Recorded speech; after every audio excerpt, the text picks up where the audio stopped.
Je sais qui je suis. Je marche de la puissance. Je sais qui je suis.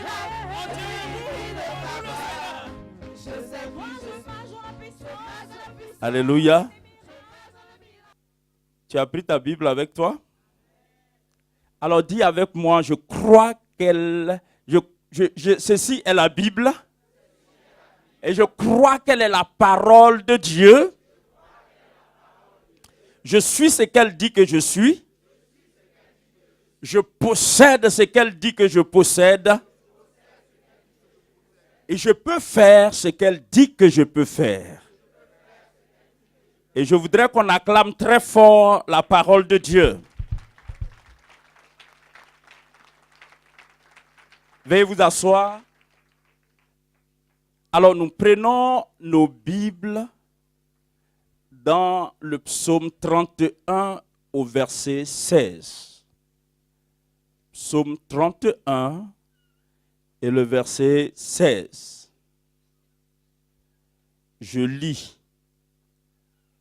Mes destinées sont dans ta main. Délivre-moi de mes ennemis et de mes persécuteurs. C'est un seul verset, il est bref. On va le lire ensemble. On va le lire ensemble. Mes destinées sont dans ta main. Délivre-moi de mes ennemis et de mes persécuteurs. Alors, bien-aimés, ce matin, c'est depuis la veillée que ce message devrait être donné, mais Dieu, il est souverain, il a voulu que ce soit ce matin pour que nous puissions inaugurer l'année avec ce message. Il est absolument important, il porte sur la destinée que Dieu a prévue pour chacun de nous. Le plan que Dieu a prévu pour chacun de nous. Amen. De façon générale, quand on parle de destinée, on parle de façon générale, quand on parle de destinée, on parle du cours de la vie, du déroulement de l'histoire d'une vie. Mais nous, en tant qu'enfants de Dieu, quand nous parlons de destinée, nous ne parlons pas simplement du déroulement de l'histoire d'une vie, mais nous parlons du programme de Dieu pour notre vie. Ta destinée est ma destinée. Depuis le jour où nous nous sommes donnés à Christ, depuis le jour où Jésus est devenu notre Seigneur et notre Sauveur. Je ne parle pas de ceux qui ne connaissent pas Jésus. Je ne parle pas de ceux qui ne sont pas rachetés. Je ne parle pas de ceux qui ne sont pas sauvés. Mais je parle de ceux qui ont accepté Jésus-Christ comme leur Seigneur et Sauveur. Et je veux croire ce matin, pour que tu sois en phase avec la parole de Dieu, je veux croire que ce matin, tu es là, tu as accepté Jésus comme ton Seigneur et Sauveur. Si tu ne l'as pas encore fait, dispose-toi à accepter le Seigneur. Parce que le plan de Dieu a un point de départ. Et le départ du programme de Dieu pour la vie de tout être humain, c'est à Golgotha. Or, Golgotha est un lieu en Israël. Et Golgotha n'a d'importance que parce que quelqu'un y a été crucifié. Et celui qui a été crucifié à Golgotha, c'est le prince de la vie. C'est le roi des rois. C'est le Seigneur des seigneurs. L'alpha et l'oméga. Celui qui est venu afin que toi et moi nous soyons sauvés. Et en dehors de lui, vous voyez, ce n'est pas en vain que l'histoire même se compte. L'histoire se compte à partir de lui. Soit c'est avant lui, soit c'est après lui. Et lui-même, il a déclaré qu'il est l'alpha et l'oméga. Il est le commencement et il est la fin. Et c'est avec lui, c'est par lui et en lui que le programme de Dieu pour chaque vie commence. Dieu a un programme, Dieu a un plan pour tout être vivant sur la terre. Mais vous savez, ceux qui ne connaissent pas Dieu, leur vie suit son cours. C'est une destinée. Mais vous voyez, la Bible dit, chacun suivait sa propre voie. Chacun suivait sa propre voie. Et alors, on suit nos propres voies jusqu'à ce que nous ouvrons nos cœurs à Christ. jusqu'à ce que Christ devienne notre Seigneur. Et quand il devient notre Seigneur, vous voyez, ce qui est important, c'est que quand Christ devient notre Seigneur, il devient comme le phare qui guide notre barque.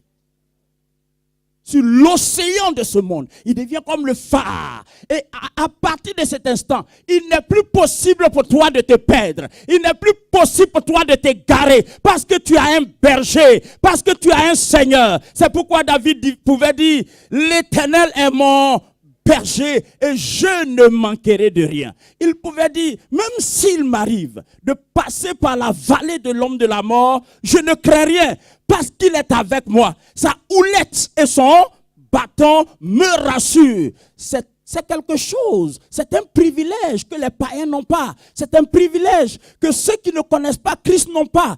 Toi, tu as ce privilège. Mais écoute-moi très bien, jusqu'à ce que quelqu'un donne sa vie au Seigneur, le programme de Dieu pour sa vie ne commence pas. Tu peux dire amen? Alors ce matin, je vais vous parler succinctement du programme de Dieu pour notre vie. Alléluia. Je vais développer 4 points. Premièrement, je vais parler de la réalité du programme de Dieu pour notre vie. Deuxièmement, de la nature du programme de Dieu pour notre vie. Vous voyez, c'est ce que j'appelle la destinée. La nature du programme de Dieu pour notre vie. Troisièmement, la puissance du programme de Dieu pour notre vie. Le programme de Dieu pour notre vie est puissant. Dis avec moi, le programme de Dieu pour notre vie est puissant. Et vous allez comprendre ça. Et puis enfin, ces 4 points, je vous parlerai de notre implication, dans la réalisation du programme de Dieu pour notre vie. Donc, premièrement, la réalité du programme de Dieu pour notre vie. Vous savez, le texte que nous avons lu est bien sûr extrait du psaume 31, verset 16. Et le psaume 31, verset 16, tous les exégètes sont d'accord pour reconnaître que David, auteur de ce psaume, l'a écrit au moment où Saül le poursuivait. Il n'avait rien fait de mauvais et Saül s'était mis à sa poursuite. Bien sûr, quand on dit Saül, ce n'est pas Saül seul. C'est Saül avec des hommes armés, sous l'ordre, sous le commandement de Saül. Sous le commandement de Saül contre David. Donc David était en proie à des difficultés énormes. Il devrait fuir de lieu en lieu pour se cacher. Il fallait tout faire pour échapper. Et vous savez, ce qui était considéré comme son forfait, comme son péché, c'était que, après avoir tué Goliath, il y a eu des cantiques qui ont été chantés en son nom. Le cantique disait, Saül a tué ses 1000 et David a tué ses 10 000. Dans la tête de Saül, il raisonne, il dit, mais il ne lui reste que le trône. Il ne lui reste que le trône. Vous savez, quand David avait tué Goliath, il prit du temps pour rendre gloire au Seigneur. Parce que c'était l'action qu'il fallait pour libérer Israël. Malheureusement, ça va lui valoir des menaces. Ça va lui coûter des difficultés. Ça va entraîner des difficultés énormes. Et reprenons ce psaume. Mais allons au verset 13 et vous allez voir ce qu'il dit. Psaume 31, verset 13. Au verset 13, il dit, j'apprends les mauvais propos de plusieurs, l'épouvante qui règne alentour. Quand ils se concertent ensemble contre moi, ils complotent pour m'ôter la vie. David était conscient qu'une menace pesait contre lui, une menace de mort. Ce n'est pas juste de la jalousie. Ce n'est pas juste de la méchanceté. Ce n'est pas juste une hostilité ou adversité. Non. Il y avait une vraie menace de mort contre lui. Maintenant, suivez-moi. Quand celui qui te menace de mort n'a pas les moyens de te tuer, ça te rassure. Parce que quelquefois, comme ça, on rencontre des gens qui nous disent, tu vas voir avec moi. Mais quand on les voit, on les pèse, tu as fait quoi? Toi, tu vas faire quoi? Tu me menaces, tu vas voir avec moi. Je vais voir quoi? Qui tu es? Mais si celui qui te menace a le pouvoir de t'ôter la vie, là, il y a de quoi trembler. Et dans le cas d'espèce, Saül avait les moyens de tuer David. Il avait avec lui des officiers, des soldats, une armée. Donc, il pouvait effectivement tuer David. Mais ce qui est impressionnant, quand on lit ce psaume, vous voyez, dans la première partie de ce psaume, David étale son assurance en Dieu. Il parle de la confiance qu'il a placée en Dieu. Souvent, les gens pensent que quand on fait confiance en Dieu, c'est parce qu'on ignore ce qui est autour de nous. Non, ce n'est pas parce qu'on a les yeux fermés sur les difficultés, sur les problèmes, sur telle ou telle chose. Non, mais vous savez, la confiance en Dieu. La confiance en Dieu, dis avec moi, la confiance en Dieu. C'est la clé de la stabilité. C'est la clé de la tranquillité. C'est la clé du calme intérieur. C'est la clé de la sérénité. Parce que celui qui te menace est visiblement plus fort que toi. Si tu ne t'appuies pas sur Dieu, tu vas même te livrer avant même qu'il ne te trouve. Tu vas te livrer.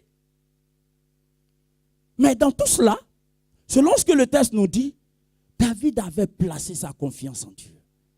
Et puis, au verset 16, il va faire une déclaration des plus édifiantes. C'est-à-dire, il regarde autour de lui. Il voit un environnement qui lui est totalement hostile. Des gens qui sont contre lui. Et David lève les yeux là-haut et David dit, ma destinée est entre ses mains, les mains de l'Éternel. En clair, Saül peut faire tout ce qu'il peut faire. Saül peut avoir toutes les forces militaires avec lui. Je ne m'inquiète pas parce que ma destinée n'est pas entre ses mains. Parce que ma destinée n'est pas entre ses mains. Et ce matin, je voudrais que quelqu'un parmi nous réalise que la férocité de la méchanceté humaine ne peut pas corrompre le programme de Dieu pour ta vie. Je veux que quelqu'un parmi nous réalise, en ce premier dimanche de l'année, je veux que tu comprennes que même si ceux qui en veulent à ta vie ont les moyens de te détruire, le plan que Dieu a pour ta vie est hors d'atteinte.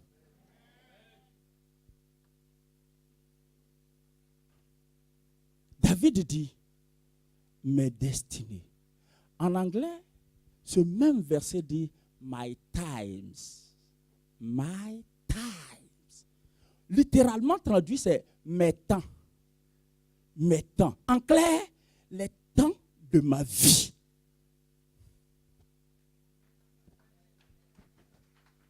Les moments de ma vie ne sont pas entre les mains de Saül, mais éternels sont entre tes mains.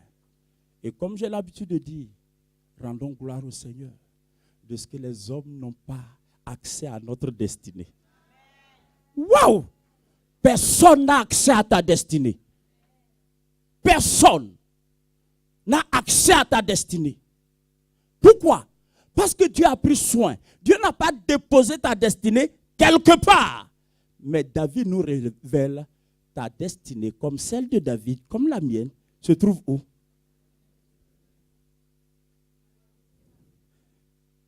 Vous savez, en français, quand tu regardes quelqu'un et tu lui dis, mais ton destin est entre mes mains, tu peux faire quoi? En clair, ta vie dépend de lui. Je vais dire à quelqu'un ce matin, Tu as l'impression que ta vie dépend de quelqu'un, mais ton avenir ne dépend de personne. Ton avenir dépend de l'Éternel. C'est de lui que ton avenir dépend. Tout le monde peut te lâcher. Tout le monde peut te laisser tomber. Mais aussi longtemps que celui qui tient ta destinée ne t'a pas encore laissé tomber, il ne te laissera pas tomber, sois serein. David dit, mes destinées. En fait, il évoque ça pour se rassurer lui-même. Il évoque ça pour se donner du tonus. Mais écoutez-moi très bien. C'est un exercice auquel nous pouvons nous soumettre. Quand tout est serré autour de toi, quand tout se lève contre toi, à droite, c'est l'hostilité. À gauche, les ténèbres. Derrière, c'est le rejet. Devant, tout est noir, tu ne comprends pas. Souviens-toi d'une chose, Dieu a un plan pour ta vie. Que la conscience du projet de Dieu pour ta vie soit la clé et le secret de ta force. Trouve du refuge dans le fait que Dieu a un plan pour ta vie. En fait, ça a aidé David. Sinon, il se serait suicidé avant que Saül ne fasse quoi que ce soit. Il se serait suicidé. Vous savez pourquoi certaines personnes se suicident? Parce qu'ils ne peuvent pas faire face aux difficultés qui se manifestent dans leur vie.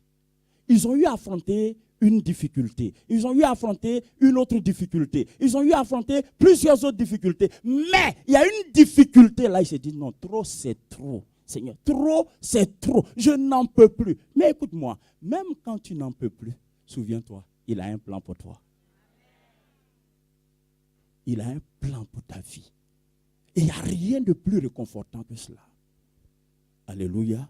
La réalité du plan de Dieu, du programme de Dieu pour notre vie, c'est la même chose. La réalité du programme de Dieu pour notre vie se révèle dans la vie de Jérémie. Vous savez, quand Dieu appelle Jérémie, Jérémie dit, mais tu ne peux pas appeler quelqu'un d'autre. Quand tu regardes mon âge, est-ce que je suis digne même d'être celui que tu veux envoyer? Et Dieu révèle quelque chose à Jérémie. Dieu dit à Jérémie, écoute, en fait, en ce qui te concerne, je vais te dire des choses même qui te dépassent. C'est qu'avant même que tu ne sois conçu, c'est-à-dire c'est même pas à ta naissance, mais il dit avant que tu ne sois conçu, moi l'Éternel, j'avais déjà conçu un plan pour ta vie. C'est-à-dire, probablement avant que le père et la mère de Jérémie ne se marient. Dieu avait conçu un plan. Et ça, c'est extraordinaire. C'est extraordinaire. Je veux, ne regarde pas à côté de toi maintenant. Mais je veux que dans ton esprit, tu regardes autour de toi. Dans l'environnement habituel dans lequel tu vis. Ou même dans l'environnement social, peu importe. Dans ta grande famille, peu importe. D'où tu viens, peu importe. Mais je veux que tu regardes rapidement autour de toi et que tu proclames maintenant même, ici et maintenant, que tu proclames avec foi que Dieu a un plan pour ta vie. Dis-le. Vous savez quoi? L'une des stratégies du diable, c'est de faire croire que Dieu n'a plus de plan pour toi. C'est arrivé à Israël. Vous connaissez bien ce texte dans le livre d'Ésaïe. On ne va pas le lire. Mais à cause des difficultés, Israël fut amené à croire que Dieu n'avait pas de plan pour lui. Donc Dieu fut obligé d'envoyer son serviteur, le prophète Ésaïe, pour dire à Israël, Israël, pourquoi dis-tu ma destinée est cachée devant l'Éternel? Pourquoi tu dis ça? Pourquoi? Et vous savez ça? Ça, c'est l'expression de nos pleurs, de nos lamentations. Quand nous pleurons, on dit, est-ce que Dieu me voit même? Est-ce qu'il sait où je suis? Est-ce qu'il s'occupe de moi? Est-ce que je l'intéresse? Je veux dire à quelqu'un, même quand tu as l'impression qu'il est silencieux, il a un plan pour ta vie. Même quand tout autour de toi, rien ne semble aller, Dieu a un plan pour ta vie. ce plan est réel. Alléluia. Un jour, les disciples étaient en train de prier.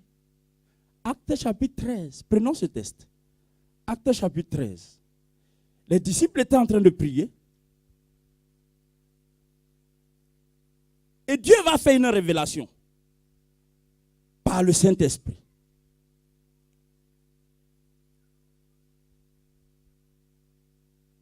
Acte 13, verset 1. Il y avait dans l'église d'Antioche des prophètes et des docteurs.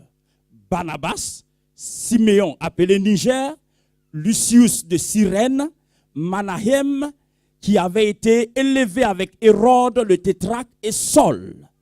Pendant qu'ils servaient le Seigneur dans le ministère et qu'ils jeûnaient, le Saint-Esprit dit: mettez-moi à part Barnabas et Saul pour l'œuvre à laquelle je les ai appelés. Mettez-les-moi à part. Je voudrais, premièrement, que tu comprennes que Dieu a un plan pour ta vie. Deuxièmement, cette année-là, il faut plaider avec le Saint-Esprit pour dire: Saint-Esprit, révèle-moi ce pourquoi j'existe. Montre-moi ce pourquoi j'existe. Permets que j'évolue dans la ligne même du programme de Dieu pour ma vie. Il faut que, mes amis, que notre vie soit en phase avec le programme de Dieu pour nous. Parce qu'au fond, tu n'as pas été créé pour vivre la destinée de quelqu'un d'autre. Quelqu'un n'a pas compris. Tu sais, tu n'as pas été créé pour vivre la destinée de quelqu'un d'autre. Tu peux être utilisé pour la destinée de quelqu'un d'autre, mais pas pour vivre sa destinée.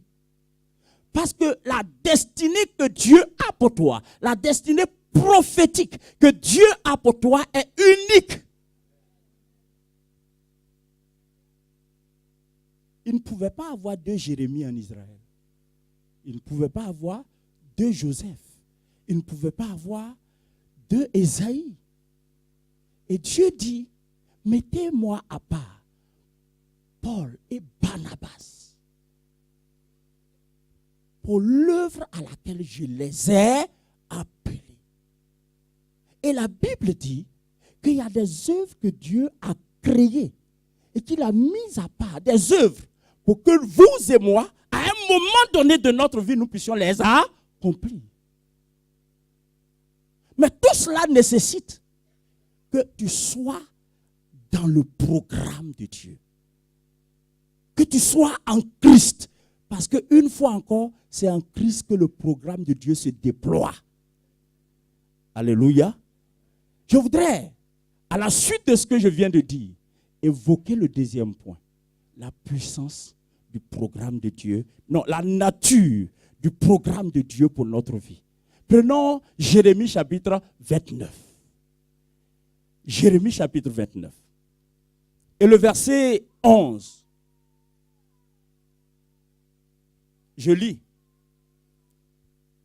Car je connais les projets que j'ai formés sur vous, dit l'Éternel, projets de paix et non de malheur, afin de vous donner un avenir et de l'espérance. Dis amen à la parole de Dieu. Je relis.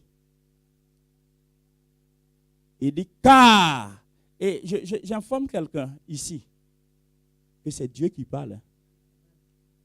Ce n'est pas un roi d'Israël qui parle, c'est Dieu qui parle. Et Dieu dit, car je connais les projets que j'ai formés sur vous, dit l'Éternel, projet de paix et non de malheur, afin de vous donner un avenir et de l'espérance. Je vais récapituler les informations contenues dans ce verset. Dis information. Première information, Dieu dit, il t'informe, toi et moi, il nous informe de quelque chose d'important, il dit, lui, Dieu connaît les projets qu'il caresse dans son cœur pour toi et pour moi. En fait, si tu ignores tout du projet, Dieu dit, lui, connaît le projet. Si tu es attentif, je ne sais pas comment tu marches avec Dieu, mais si tu es attentif, à certains moments de ta vie, Dieu t'envoie des flashs. Et si tu sais décoder ces flashs, tu vas comprendre que véritablement Dieu a un plan pour ta vie. Quelquefois, le plan de Dieu pour notre vie se révèle à nous à travers des songes, à travers des visions, à travers des prophéties, à travers des déclarations que certaines personnes inconsciemment font sur notre vie. Inconsciemment, il y a des gens qui font des déclarations sur notre vie. Et puis, on rit même quoi. On rit parce qu'on ne réalise pas. Et puis, une déclaration peut être faite aujourd'hui, 1er janvier, et puis dans 3 mois, quelqu'un d'autre fait une déclaration, alors que la première déclaration, la personne qui a fait la première déclaration et celle qui a fait la deuxième déclaration, ils ne se connaissaient pas. Et souvent, on ne fait pas attention à ces choses. Il y a des choses qui t'ont été dites, peut-être même par la bouche d'un païen. Ne croyez pas que toute prophétie vient de la bouche des saints.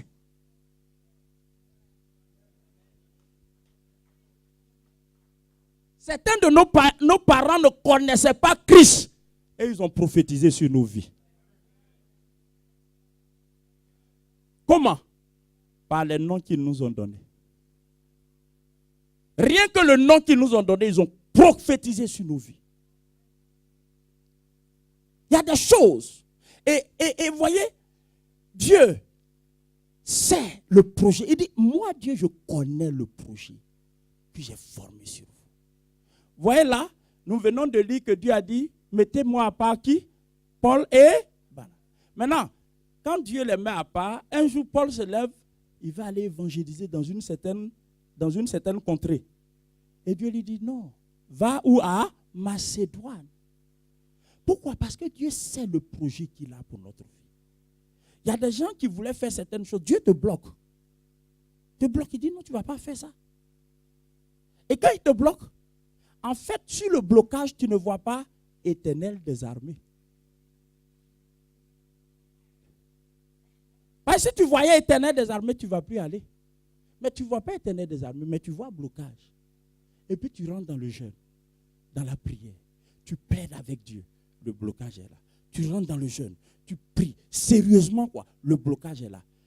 En fait, ce n'est pas le genre de personnes qui abandonnent au premier coup d'essai. Non. Je veux parler des gens déterminés, engagés, qui sont prêts à aller jusqu'au bout. Mais là, tu vois que le blocage s'interpose et tu ne peux pas avancer. Prends du temps pour réfléchir. Est-ce que ce n'est pas Dieu qui empêche l'âne d'avancer? Est-ce que Dieu n'est pas en train d'empêcher l'âne d'avancer?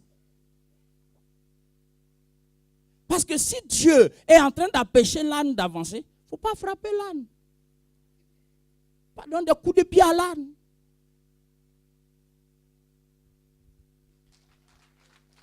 C'est important. Alléluia.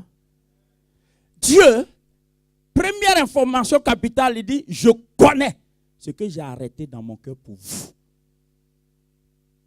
Moi, même s'il n'y a pas d'autres informations, ça là, ça me suffit. Ça me suffit. Vous savez quoi, je vais vous dire quelque chose qui pourrait vous scandaliser. Mais la plupart de nos parents n'ont eu aucun plan pour nous. Ils sont entrés dans le moule de monsieur tout le monde. Ils nous ont mis à l'école parce que la loi les obligeait. N'est-ce pas? La loi les y obligeait. Donc ils nous ont mis à l'école. Mais ils nous ont mis à l'école. On va, on revient, on va, on revient, on va, on revient. On passe BPC. On dit, tu as eu BPC là. Et, oh, mon fils a eu BPC. On va, on revient. Oh, tu as eu bac. Oh, mon fils a eu bac. On va, on revient. On va. Ah, tu es en faculté de temps. Et puis la vie continue, quoi. Mais en fait, ce n'est pas de leur faute. Vous savez pourquoi? Ils sont tes géniteurs, mais ta destinée est entre les mains de l'Éternel. C'est Dieu qui tient ta destinée. C'est pourquoi Dieu dit dans sa parole, il dit, je connais les projets que j'ai formés sur vous. Deuxième information, Dieu dit, ce sont des projets qui sont de nature à vous procurer la paix. Ici, le mot paix, ce n'est pas le fait de vivre paisiblement. Non, le mot paix ici est un programme. C'est un mot, comme je le dis souvent, c'est un mot comment? Massif. C'est un mot qui a du poids. Donc, il faut dépouiller ce mot, c'est un package. En fait, le mot paix ici est un mot synonyme d'épanouissement, de bonheur, de bien-être, de tout ce qui peut réjouir l'âme d'un individu. Tout ce qui peut te pousser à lever les mains et dire, Seigneur, tu es merveilleux. Dieu dit, premièrement, je connais les projets que j'ai formés sur vous. Deuxièmement, ce sont des projets de paix, pas n'importe quel projet. Et puis troisièmement, il dit, ce ne sont pas des projets de malheur. À ce niveau-là, il y a blocage. On dit, mais si ce ne sont pas des projets de malheur, pourquoi tant de difficultés dans ma vie? Vous savez, Dieu n'a pas la même vision des difficultés que nous. Nous, quand nous passons par une difficulté, on appelle ça malheur. Mais quand nous passons par une difficulté, Dieu appelle ça épreuve. Et Dieu ne voit pas une épreuve comme un malheur. Parce que la Bible dit que l'épreuve, c'est pour notre bien. L'épreuve permet à Dieu de nous formater, de nous façonner, de nous forger, de travailler notre personnalité et l'adapter à son projet. Donc l'épreuve, en dépit des douleurs qu'elle contienne, qu'elle renferme, l'épreuve n'est pas un malheur. Donc c'est une question de lecture. C'est une question de lunettes. Vous voyez? Et faisons très attention. Comme nous sommes dans le programme de Dieu, voyons les choses non pas du point de vue des autres, ou non pas du point de vue charnel, mais voyons les choses du point de vue de l'Éternel des armées. Parce que quand nous voyons les choses, en fait, ta réaction, ton attitude, ta façon de faire dépend de comment tu apprécies. Amen. Une autre information, Dieu dit, ce sont des projets qui visent à assurer notre avenir. Parce qu'il dit, ce sont des projets de paix et non de malheur. Pour faire quoi? Pour vous donner un avenir et de l'espérance. Alors, une fois encore dans la version anglaise, c'est formidable. J'ai lu ce verset dans la version anglaise, je me suis arrêté. Je me suis dit, mais waouh, qu'est-ce qui se passe? Regardez. La version anglaise dit ceci. For I know the thoughts that I think toward you, said the Lord, thought of peace and not of evil. Maintenant, là où il dit pour vous donner de l'avenir et de l'espérance, vous savez ce que les Anglais disent, la version anglaise dit, to give you an expected end. To give you an expected end. Oof. To give you an expected end. Ça veut dire littéralement pour te donner la fin que tu attends. En fait, le texte dit, je connais les projets que j'ai formés sur vous. Projets de paix et non de malheur, afin de vous donner d'arriver là où vous rêvez arriver. C'est ce que le texte dit. Afin que le rêve que vous caressiez dans votre cœur, vous voyez l'aboutissement de ce. My God. Donc le plan de Dieu pour ma vie, parce qu'au fond, vous comprenez pourquoi nous n'avons pas les mêmes rêves. C'est-à-dire, je ne parle pas des rêves, on dort, on rêve et puis on a oublié là. Ce n'est pas de ça que je parle.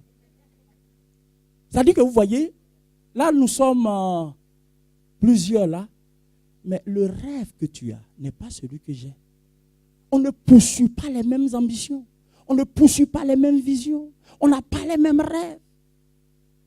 Il y a des gens, si tu les secoues un peu, tu vas voir leur rêve, c'est de la petitesse. Et ils vont dire, moi, mon rêve là, ce n'est pas à faire des rêves. Moi, je veux vivre, je mange, je dors. Je ne dois à personne, c'est mon rêve, c'est fini, c'est bon comme ça. Il y a des gens qui sont comme ça. Ça dit, dans tout, ils veulent une vie tranquille. Il y en a d'autres, leur rêve, c'est de devenir des gens d'influence. Ils veulent laisser des traces dans l'histoire. C'est un rêve. Même si ce n'est pas dans l'histoire du monde, mais au moins dans l'histoire de leur village. Au moins ça. Au moins ça. Parce que, écoute, les gens n'étaient pas au courant de ta naissance. Mais au moins qu'ils soient au courant de... Que ton impact les touche. Qu'ils soient au courant de ton existence. Comme le fondateur de Top Chrétien aime bien le dire, merci d'exister. Merci d'exister. Vous voyez, il faudra qu'un jour les gens soient contents parce qu'on a existé. Quelqu'un peut dire Amen. Je suis en train de dire, il faut qu'un jour les gens soient contents parce qu'on a existé. Alors, le même verset, je vais vous le lire dans une autre version anglaise. Ça s'appelle The Amplified Bible. Hein? Ce n'est pas de ma faute si vous n'avez pas appris l'anglais.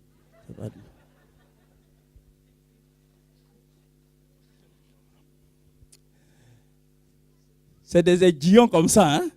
Alors, regardez. For I know the thought and plans that I have for you, says the Lord. Thought and plans for welfare and peace, and not for evil, to give you hope in your final outcome. To give you hope in your final outcome. Dieu dit, je fais tout afin que dans la finalité, vous soyez heureux. Je résume. Je fais tout ce que je fais. Le plan que j'ai pour vous, vous ne comprenez pas. Ça passe par telle action, ça passe par là, ça passe par la vallée de l'homme de la mort. Ça tourne comme ça revient comme ça. Mais tout ce que je fais, c'est une information capitale. C'est un verset à retenir par cœur. Quand ça chauffe sur toi, tu dis Jérémie chapitre 29, verset 11. Je connais les projets que j'ai formés sur vous. Quand c'est comme ça, là, ne dis plus vous. Dis, ainsi parle l'Éternel, je connais les projets que j'ai formés pour toi, Kofi. Oui, mets ton nom là. Projet de paix et non de malheur. Afin de te donner à toi, Kofi. Bon, maintenant, moi c'est Kofi, toi je ne sais pas qui. Mais en tout cas, mets ton nom à sa place. Parce qu'au fond, Dieu fait tout ça là pourquoi? Pour que dans la... Oh. C'est pourquoi, écoute. Laisse les gens se moquer de toi. Laisse les gens se railler de toi. Laisse les gens dire ce qu'ils veulent dire. Mais un jour vient, chacun va se positionner. Et chacun va dire, maintenant où on est? Où on est? C'est pourquoi, voyez, avant même que Dieu ne te sauve, avant qu'il ne me sauve, il a établi un principe. La fin vaut mieux que le commencement. Pourquoi? Parce que Dieu travaille. Il sait comment chacun de nous a commencé sa vie. On a commencé ça de manière très misérable pour la plupart. Misérable. Mais ce qui est rassurant, le texte que nous venons de lire dit que nous ne terminerons pas notre vie comme nous avons commencé. Alors, quelle est la nature du projet de Dieu pour nous? La nature du projet de Dieu pour nous, c'est que le projet de Dieu pour nous est un bon projet. C'est un bon projet. Dis avec moi, le projet de Dieu pour ma vie est un bon projet. Est-ce que tu peux le dire plus fort? Pourquoi? Parce que c'est un projet qui garantit une fin heureuse pour toi. C'est-à-dire, je trime aujourd'hui, mais Dieu me dit, la fin sera heureuse. Aujourd'hui, tu te poses des questions, mais demain, tu seras content. Parce que moi, Dieu, je travaille pour la finalité. Je vais tout faire pour t'assurer une fin heureuse. Ce qu'on n'a pas compris, c'est que chaque fois qu'on évoque un programme ou un plan, on fait allusion à un processus. Le plan est un processus. Le programme, c'est un processus. Le plan de Dieu pour ta vie est un processus. Donc, tu es dans le processus. Maintenant, Dieu dit, non seulement il connaît le plan, mais il connaît sa fin. Et il travaille à sa fin. La seule chose que nous devrons comprendre, c'est ça.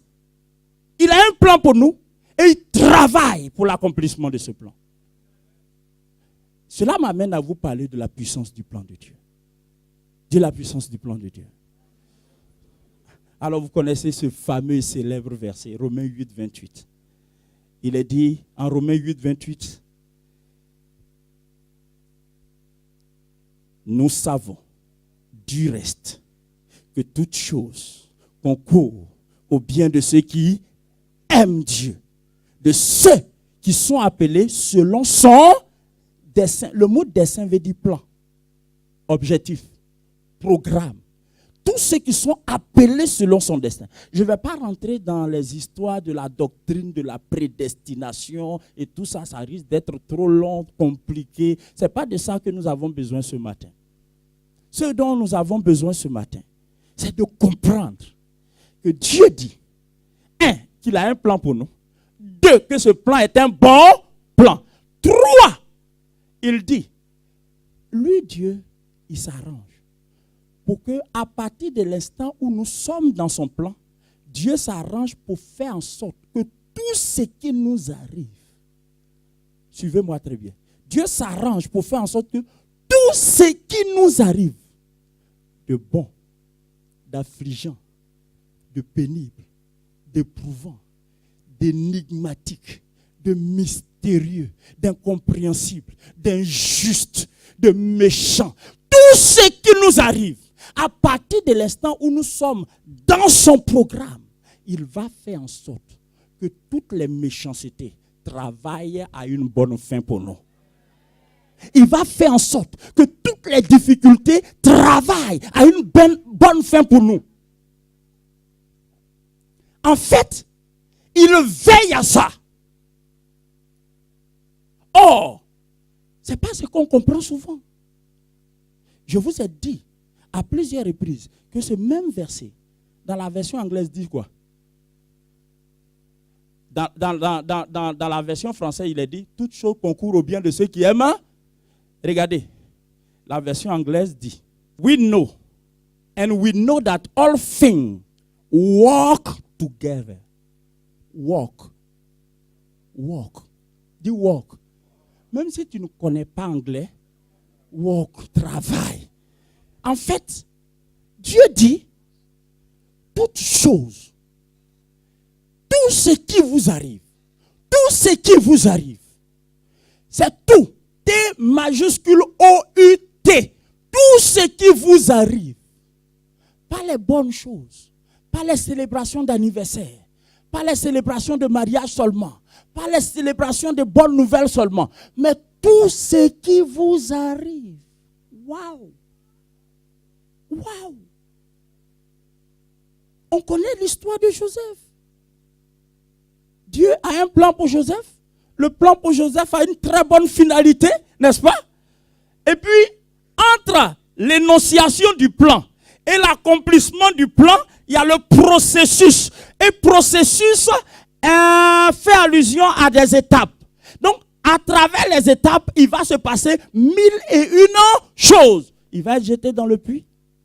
Il va se retrouver en esclavage domestique dans la maison de Potiphar. Il va se retrouver en prison. Mais tout ça, c'est quoi tout ça? Et puis, il était en droit de se demander, mais Seigneur, c'est l'élévation là qui est là? Non, Dieu dit, tu es dans un processus. Est-ce que je peux parler à quelqu'un ce matin?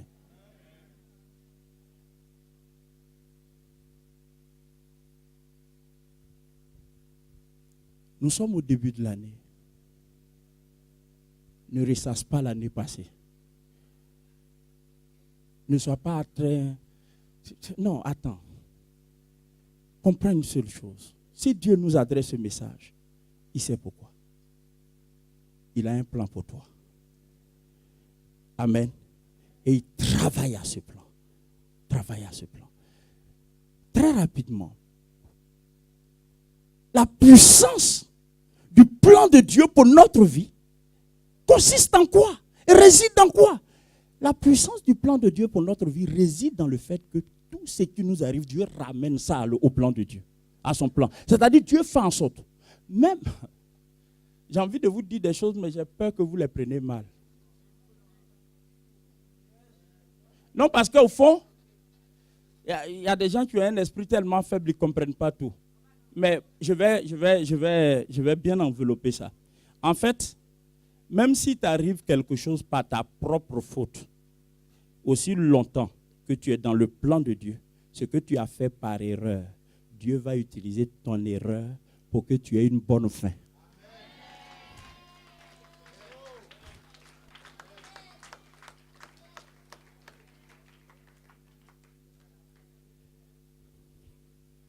Ça veut dire quoi? Ça ne veut pas dire que tu dois maintenant dire, je peux faire des erreurs. Voilà, c'est ça qu'il faut éviter de comprendre. Il ne faut pas comprendre les choses de cette façon. Ça veut dire quoi? Ça veut dire que si dans ta sincérité, tu poses des actes qui ne vont pas dans le sens du plan de Dieu, des actes qui t'attirent des ennuis, tu t'assois, tu dis, hé Seigneur, qu'est-ce que j'ai fait? Je veux encourager quelqu'un. Ce n'est pas parce que tu as fait ça que tu as gâté le plan de Dieu. Tu sais pourquoi? Le plan de Dieu est tellement puissant qu'aucun de tes actes ne peut le corrompre.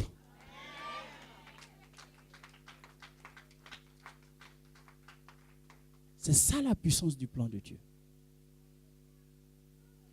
Vous savez, Joseph a été très imprudent. Il a fait des choses qui ne devraient pas être faites. Quand Dieu lui a révélé les songes, il ne devrait même pas en parler à quelqu'un. Il devrait garder ça. Mais il a dit, les autres ont dit, tu vas voir avec nous. Ce que tu as dit là, on va voir où tu vas passer pour que nous, on se... Donc, ils vont surfer sur l'imprudence de Joseph. Vous voyez ça? Quand les Juifs commettent l'erreur de dire, entre Barabbas et Jésus, ils préfèrent que Barabbas soit libéré et que Jésus soit crucifié. Quand ils finissent par dire que Jésus soit crucifié, et puis on accepte que ce soit Jésus qui soit crucifié, ils sont contents, ils se félicitent entre eux, ils disent, on a gagné le procès. Ils se félicitent, on a gagné le procès. On a gagné le procès. Et puis les quelques personnes qui avaient voté pour Jésus étaient là indignés. Ils se sont dit, mais ce n'est pas possible. Le monde est méchant. Lui, il n'a rien fait. Et Barabbas, un faux type comme ça.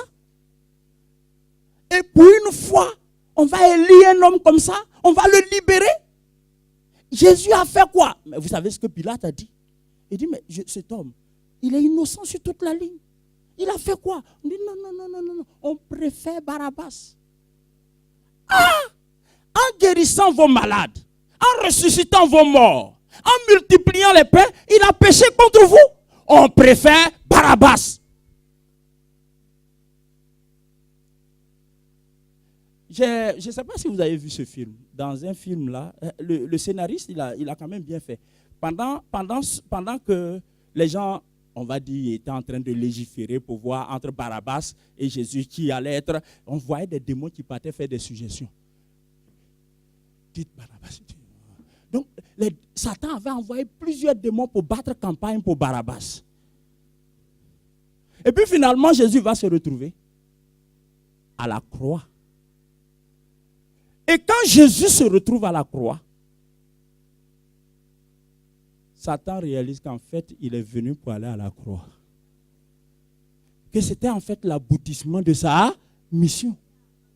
Donc, il cherchait les voies et moyens pour aller à la croix. Vous voyez, la méchanceté des hommes a contribué à l'accomplissement du plan de Dieu. La méchanceté des hommes. C'est pourquoi, sois tranquille. Dieu dit, ne rends pas le mal pour le mal. Laisse les gens être méchants. Nous commençons l'année là. Nous commençons l'année. Ne garde pas de rancœur. Des gens ont été méchants, des gens ne t'ont pas compris, des gens ont fait ci, des gens ont fait ça. Toi aussi, tu as fait aussi. Tu as fait aussi. Et puis ce que toi, tu as fait aux gens là. Et puis tu dis, j'ai fait. Oui, je fais. En fait, ce que tu ne sais pas, c'est que Dieu va utiliser ça pour les transformer. Et Dieu va utiliser aussi ce qu'eux, ils ont fait pour te transformer. Quand Jésus était à la croix, qu'est-ce que le diable a fait? Le diable s'est ressaisi. Il a dit, j'ai commis une erreur. Il a délégué un démon, il dit, va dire au soldat, là, il n'a qu'à descendre. Et le soldat était en train de dire à Jésus, si tu es fils de Dieu, si vraiment tu es fils de Dieu, là, descends. Mais vous m'avez crucifié parce que je suis fils de Dieu. Et maintenant, vous me dites, si je suis fils de Dieu, je descends. Quand le soldat dit à Jésus, si tu es fils de Dieu, descends. Un peu, je vais paraphraser un peu la pensée de... C'est un peu comme si Jésus était en train de dire au soldat, tu me connais mal. Je vais descendre pour aller où? Là où je suis, là, je ne descends plus. C'est pour ici, là, que je suis venu, tu es foutu. Je ne descends plus. C'est fini. Je ne descends plus. Et Jésus va dire, tout est... En fait, c'est cette fin-là que le diable ne voulait pas entendre. Et la parole est sortie. Tout est accompli. En clair, Dieu a signé la libération de l'humanité. Le salut est accompli. Le salut est accompli. Le diable attrape sa tête pour dire, c'est pas vrai. Il réunit les démons qui ont battu campagne pour Barabbas. Il dit, mais qu'est-ce que vous avez fait? Il dit, mais c'est toi qui nous as envoyés. Tu nous as dit de rendre... Il dit, mais là, on a fait ça. Il n'y a plus rien à faire. Il n'y a plus rien à faire. Ils ont dit, ah, maître, c'est toi qui nous as dit. Hein? Il dit, bon, c'est pas grave. Tout ce qu'on peut faire, faisons-le pour le maintenir dans la tombe.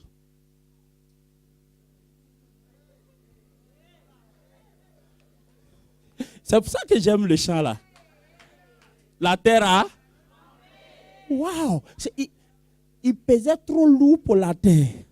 La terre a tremblé. Le diable a dit aux gens, mettez et mettez. Et puis fermez. Et des gardes-corps. Je ne sais pas où ils étaient. Les anges ont bougé la pierre.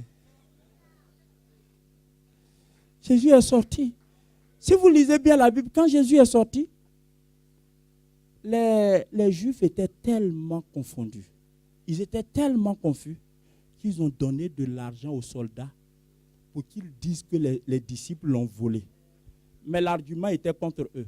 Parce que si les disciples ont pu voler le corps de Jésus, malgré l'élite des soldats qui étaient là pour garder, c'est que vos soldats sont dignes d'être mis en prison. Mais comme ils ont été soudoyés, donc ils vont répandre la nouvelle. Les disciples l'ont volé, les disciples l'ont volé, les disciples l'ont volé. Mes amis, le plan de Dieu a de la puissance. Il y a une vertu dans le plan de Dieu. Cette vertu fait que rien ne peut empêcher le plan de Dieu pour toi de s'accomplir. Rien. Rien, sauf toi. Sauf toi. C'est-à-dire quoi? Si tu joues au yo-yo avec Dieu, mais si tu restes attaché à Dieu, ce que Dieu a prévu pour toi va s'accomplir. Je veux terminer en évoquant notre implication. Dis notre implication. Prenons Genèse chapitre 6. Et nous terminons là. Genèse chapitre 6.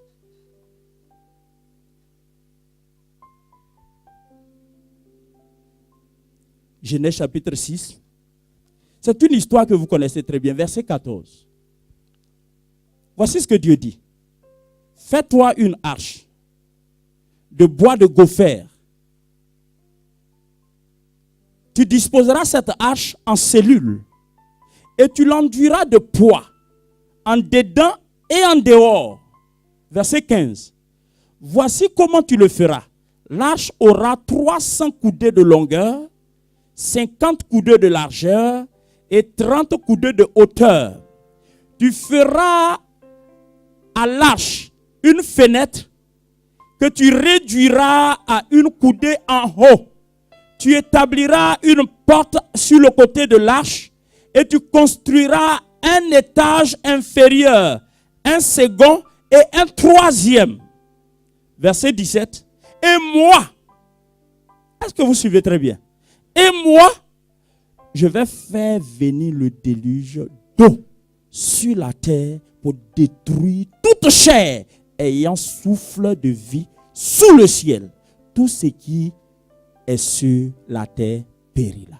Alors, la pensée est la suivante. On ne va pas faire long. Dieu, mécontent, décide de détruire l'humanité. Mais il a un plan pour un certain monsieur du nom de Noé. Le nom de Noé signifie consolation, repos. Noé avait une femme, 3 enfants, et leurs 3 enfants avaient 3 femmes, une femme chacun. Donc ça fait 8 personnes en tout. Et Dieu décide de sauver Noé. Il a un programme pour Noé, en fait. Est-ce que vous suivez? Maintenant, il déploie l'accomplissement de ce programme. Il appelle Noé. Regardez ce que Dieu fait. Dieu donne des directives à Noé. Suivez très bien.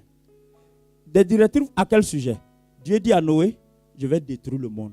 Je vais faire venir de l'eau, la pluie, le déluge. Le monde va être détruit. Donc toi, Noé, écoute-moi très bien.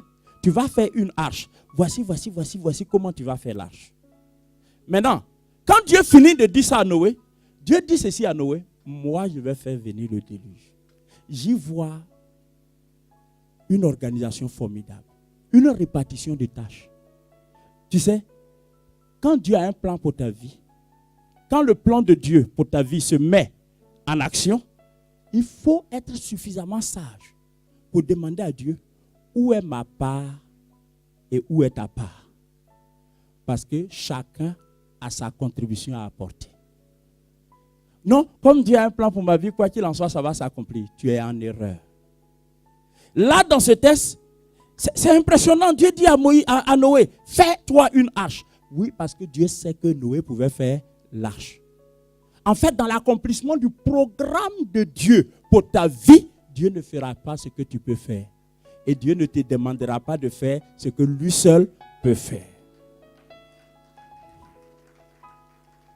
Est-ce que quelqu'un peut dire Amen? Je suis en train de te dire que Dieu a un plan pour ta vie. Mais dans ce plan, Dieu appelle ta contribution. Dieu appelle ta participation. Dieu désire. Il y a quelque chose que toi tu peux faire. Dieu ne le fera pas. Maintenant, ce que toi tu ne peux pas faire, Dieu va le faire. Je suis impressionné quand Dieu dit, fais l'arche, fais comme ça, fais comme ça. Ouais? Quelle est la part de Dieu? La part de Dieu, c'est de nous donner les directives. La part de Dieu, c'est de nous donner les recommandations. La part de Dieu, c'est de faire ce que nous ne pouvons pas faire. Dieu n'est pas un père, comme on en rencontre souvent, qui vont jusqu'à faire le devoir de leurs enfants. Vous connaissez l'histoire, non? Un père qui a fait le devoir de son enfant, tellement le devoir était bien rédigé, un devoir de maison. Tellement c'était bien rédigé, l'enfant arrive en classe, l'instituteur met 0. Et quand l'enfant revient à la maison, il montre son devoir, il a 0.